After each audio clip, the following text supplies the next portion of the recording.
This is Dr. Ron's Words of Wisdom, words on leadership, goal setting, productivity, and a whole lot more. I trust that today you will consider this as your vitamin or supplement for your mind and heart. And wherever you receive podcasts from, would you please subscribe to Dr. Ron's Words of Wisdom, leave a rating and a brief written review. It will be very, very helpful. This is a subject today that is very near and dear to my heart. Some of it is based on things that I have read from Leading from the Second Chair by Mike Bonham and Roger Patterson. One of my associates in Detroit gave me this book to read, or referenced this book. And it's something we don't talk about in leadership. And I know as I talk so much about leaders, there are many of you who do not feel that you are in a lead position. But first of all, you lead yourself. You're a leader in your family, your church, wherever you are, you're a leader of some sort, even if you're not the official leader of said organization. And some of the most difficult positions are those who are coming alongside to assist the leader. And this book, Leading from the Second Chair, meaning you're not the gal or guy in charge. You are in a somewhat subordinate role or an assistant role, a staff role.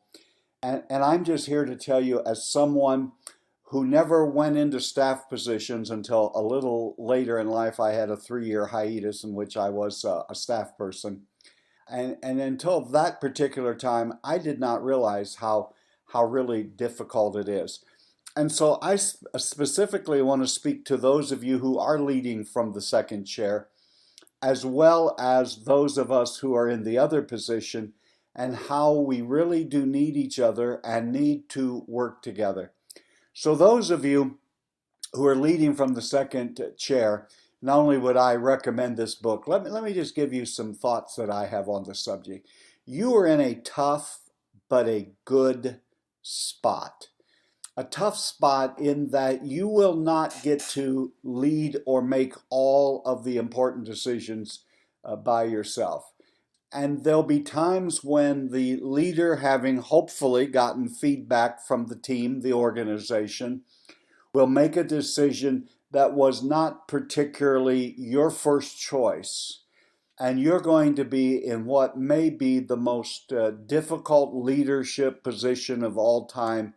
And that is, if you're going to be true to who you are, you're going to have to get on board and you're going to have to support the decision. That's a tough spot, but it's a good spot. It's a good spot because, if nothing else, it's marvelous training. Most of the folks that I know, not all, but many of the folks that I know who are in the second spot, I have their heart set on having their own leadership position someday. And really, the second chair is a great training area. So it's a tough spot. It's a good spot because we desperately need people to serve and to lead well up and down the organization. It's tough because any way I want to talk about it today, it is seen as a subordinate position.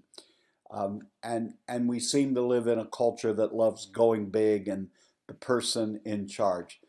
But every organization that I have been a part of, in order for it to do well and succeed at its vision and mission, it had to have subordinate leaders who caught the vision and the mission, bought in, and really, really helped move everything forward. There are a couple of things that will become your strengths when you are a person in a second chair. And that is, just like the leader of the organization, you too will have influence. And you will be in a position to influence people for the good. And I would even go on to say, from my own personal experiences, there were times that those who were on staff with me were able to influence individuals and strata of the organization that I was not able to. And so I am particularly indebted to people who've been on staff with me. I think of Craig and Grand Rapids, and Ron in Kansas City, and Jeff in the suburbs of Michigan, and Debbie and Joanne in Livonia, Michigan. They are excellent leaders today, but they were excellent second chair leaders, and I wouldn't be where I am or the person I am if it wasn't for their influence and a whole lot more people I could have named. The other thing that they have is they have relationships. Because they will have certain responsibilities in the organization, they are able to develop relationships with other people in the organization, and that is a positive way that they influence. I want to say something else about relationships. I always sought to have good relationships with my staff, and probably what will help both the organization and all of us as leaders is if we build relationships. And this is where leaders of an organization, you have to be open to building relationships with your staff and listening to them, because one of the best things that they do, the second chair leaders, add tremendous value to the organization. They bring a skill set and a gifting that hopefully is different than the leader. You're in trouble, leader, if you are trying to replicate yourself and find clones who think and do and respond and act just exactly like you. I believe in my staff relationships that we sought to build high trust. We really had a good, trusting relationship with these people, and I am totally indebted to what they were able to teach me and to help me with. One of the things that I would say to both the second chair leader and the first chair leader is, I've already alluded to it, try to hire people with opposite strengths. I was one of those who could paint a pretty good big picture, but sometimes struggled with the day-by-day details. And so I sought to bring people alongside me who could help with that. So I would even say those of you who may be considering taking a second chair position or role, I think you need to look at it realistically and look at the leader realistically before you take that leap. Is that, do you have opposite strengths? Can you learn from each other? Can you depend on each other? And yes, can you even help each other? And by doing that, add real value to the organization. I think to the second chair leaders, I'm also going to say only you can answer this question. And it's far more than a theoretical question. And that is, are you willing to subordinate your thoughts and your views to the organization and the leader? I didn't say, are you subservient? I said, are you willing to subordinate yourself? It doesn't mean that you shouldn't give your opinion, that you shouldn't give input. You should do all of that. But you have to understand that at the end of the day, some of the things will not be your call, and you'll have to be okay with that. I've already alluded to it, but let me say it again. I still think it's wonderful mentoring and training opportunities if you get in next to a good, strong leader who you can learn from. I'm all for schooling. I'm all for seminars. I'm all for reading and learning. You all know that. But there's nothing like hands-on great training where you can kind of see how things work. And I know that most of the people who have gone out into leadership positions who are on the team with me do not do things like I do them. They are their own unique individual with their own unique gifts. I'm hoping that it was a great training opportunity, and I can say today that I learned as much and probably more from them than they ever learned from me. There are some things that you do need to be aware of. In any organization, be it not-for-profit, a church, a business, there are certain lines. Now, I can't go on today and tell you what all those lines are for every organization out there. It's just you're going to get in real trouble if you don't know where the line is.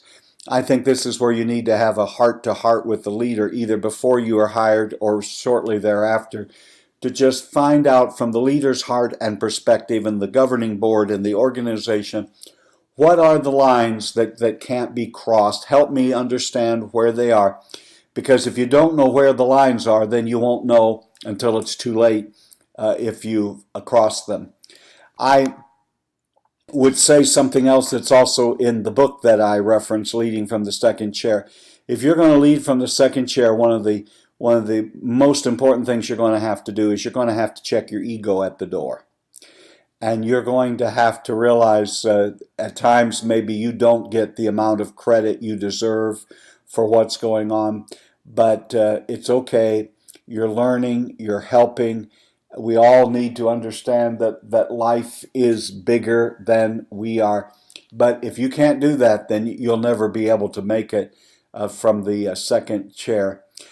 I think the other thing you're going to have to understand, especially those of you who take that position, though you have aspirations to be the leader of an organization someday, you're going to enter a season of waiting.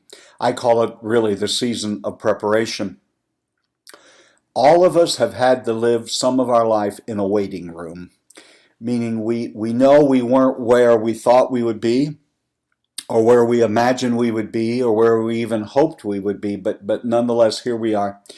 And you have to be okay with the fact that you are entering into a season of waiting, and you have to be okay with that. I think I would advise you that you have to live in the tension of now and later. Right now, this is where I am supposed to be. Right now, this is where I need to be. And understand that oftentimes, even when you are where exactly you need to be, it may not be comfortable. As a matter of fact, I continually say, as leaders, we have to become comfortable with discomfort. This is where you are now. Learn all you can. Grow all you can. Add value to the organization. Do well what you are charged with doing. And then I'd keep in tension the now and later. Make note. Make note of when I'm in the position of where the leader is now, I would never do that. It's all right to have things that you're not going to do, as well as I really appreciate the way my leader does this, and I'm going to try to replicate that when I have my own particular position of leadership. So it's a wonderful time where you begin to live in the tension of now and later, because in leadership there are continual tensions. If you work in the not-for-profit world or the charity world or the church world where I did, there's always this tension between the young and the older, the outside, the inside, and so forth. And as a leader, you have to navigate that, and you have to live with that tension. Let me give you a few things that I really depended on the leaders in the second chair to help me with. One was I felt they were always in a stronger position to get the pulse on the organization. Unfortunately, leaders, we are often the last to know what really the word on the street is, what people are saying in the hallways. And if we develop that good, open, honest communication with our leaders, and we allow them to be candid and open and to give us not what we want to hear, but what we absolutely need to hear, I have found that they were some of the best folks at really helping me with the temperature and the pulse of the organization. So use them in that way. It's a wonderful strength they can bring to any organization and to you as a leader. The other thing that they did is they were my vision megaphones. They would take the vision to that part of the organization that they worked closely with, and they helped spread the vision, the mission of what we're doing. It sort of just multiplies and expands the mission and vision when all the leaders are on the same page. And I am forever indebted to just a few of the people that I mentioned earlier in this podcast who did that with grace and dignity.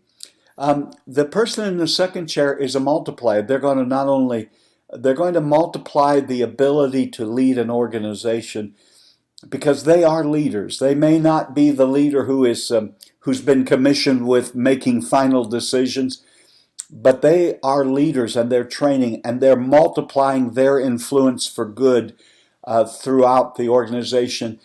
I found so many times that the folks that I had in the second chair were constant gap fillers. Whenever there would be an unexpected hole in our organization, or we'd lose a key volunteer or key employee, these people would pick up the slack and do it with excellence until we could do something else. They were immensely helpful. So I just want to go on record right now saying to those of you who are leading in some subordinate role in an organization, the second chair, if you will, as these authors say, I want you to know you are worth your weight in gold. You are valuable. The organization and your leader would not be where he or she is today if it weren't for a wonderful group of people just like you. God bless you, and may you multiply and increase, and may you learn such valuable lessons that when you go out and take a leadership position, you will be ready to seize the day. You've been listening to Dr. Ron's Words of Wisdom, words on leadership, goal setting, productivity, and a whole lot more. I trust today this has been like a vitamin or supplement for your mind and heart. And wherever you listen to podcasts, would you please subscribe to Dr. Ron's Words of Wisdom, pass the word around, leave a rating and a brief written review. This is Dr. Ron saying to you, leaders, including leaders from the second chair, you are indispensable, and you're doing better than you think you are. This is Dr. Ron saying until next time, have a great and blessed day.